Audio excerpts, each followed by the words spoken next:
Hello, I'm Doug Verone, Artistic Director of Doug Verone and Dancers, the current company in residence here at the 92nd Street Y Harkness Dance Center. And I'd like to introduce my company to you. Erin Owen.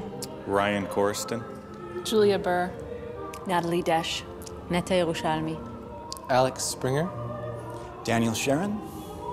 Eddie Taketa.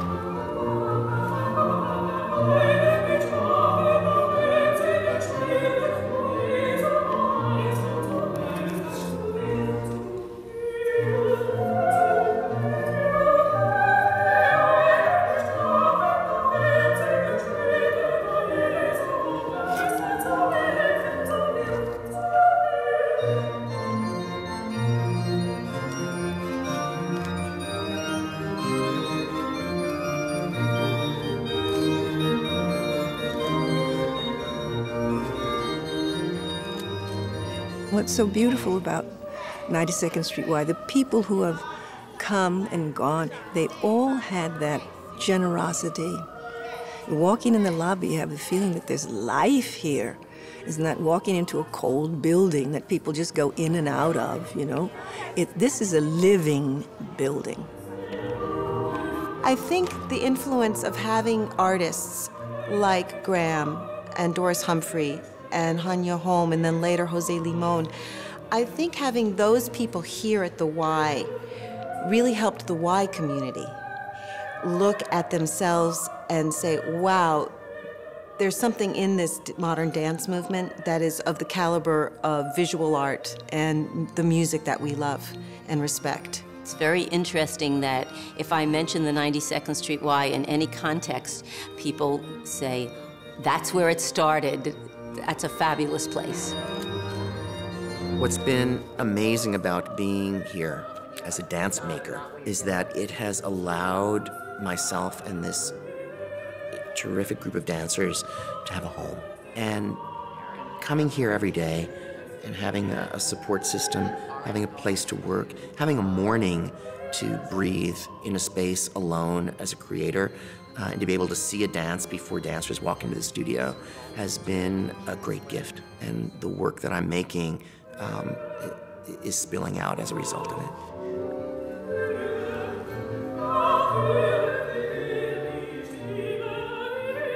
I did a lot of musical theater when I was growing up, a lot of summer stock, and went to Purchase College thinking that I would eventually, you know, go to Broadway.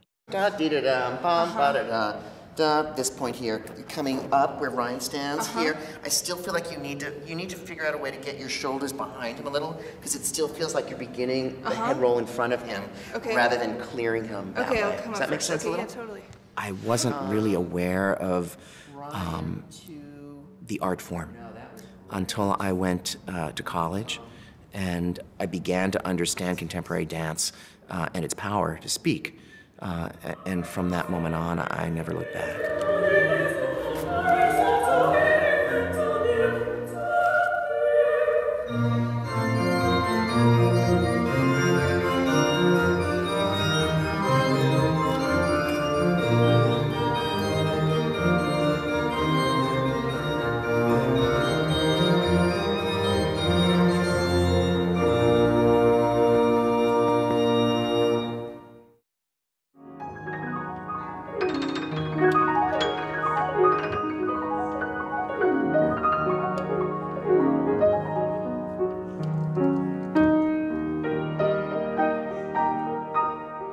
I think I was born a dancer, and most dancers, I think, will actually answer in that same way. I remember twirling around when I was 3 years old in my parents' living room. I have long family history at the Y. My parents and my aunts and uncles all used to socialize at the 92nd Street Y. In fact, there was a very great romance. My mother's older sister met her husband in the drama club at the 92nd Street Y. In the 1930s, when the Dance Center first started, the prime movers were Dr. William Kolodny and John Martin, who was a New York Times critic of great repute. John Martin and Dr. Kolodny believed that the ballet had a home already. Plenty of homes, actually. But the burgeoning modern dance movement was ill-served and needed support. And so they created a dance symposium in 1934, where they invited the luminaries of modern dance of the day, Martha Graham, Doris Humphrey and Charles Weidman, Anna Sokolow. And they invited them to do a kind of lecture demonstration of their work and an explanation about their philosophy of dance. Well, the symposium sold out, and it was such a hit that it had to be repeated. It was from that the Dance Center was born.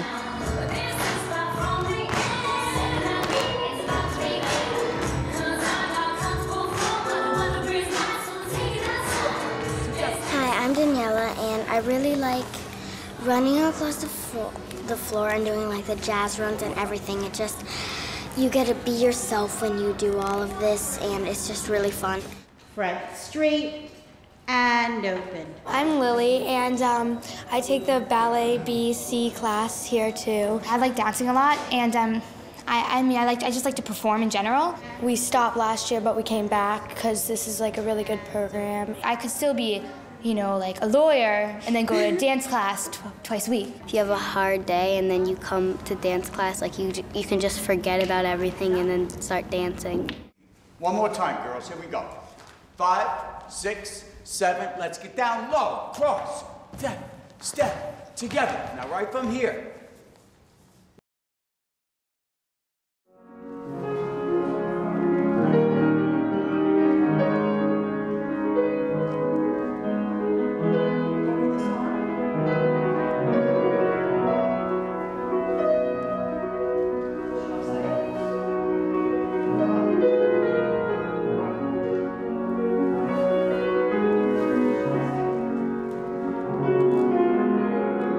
This was the first neighborhood I came to when I was 17, straight from Kansas City, Missouri. I came here on a scholarship to study with Alvin Ailey when he was on 59th Street in Lex.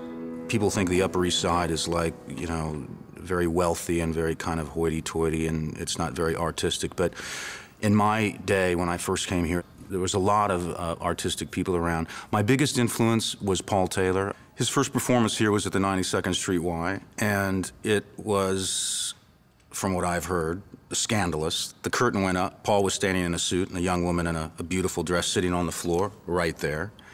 And for 3 minutes, there was a telephone time signals, beep, at the tone the time will be, and then the curtain dropped. And then the next day, there was the infamous review from Louis Horst, which was Paul Taylor Dance Company, and a blank page and his name.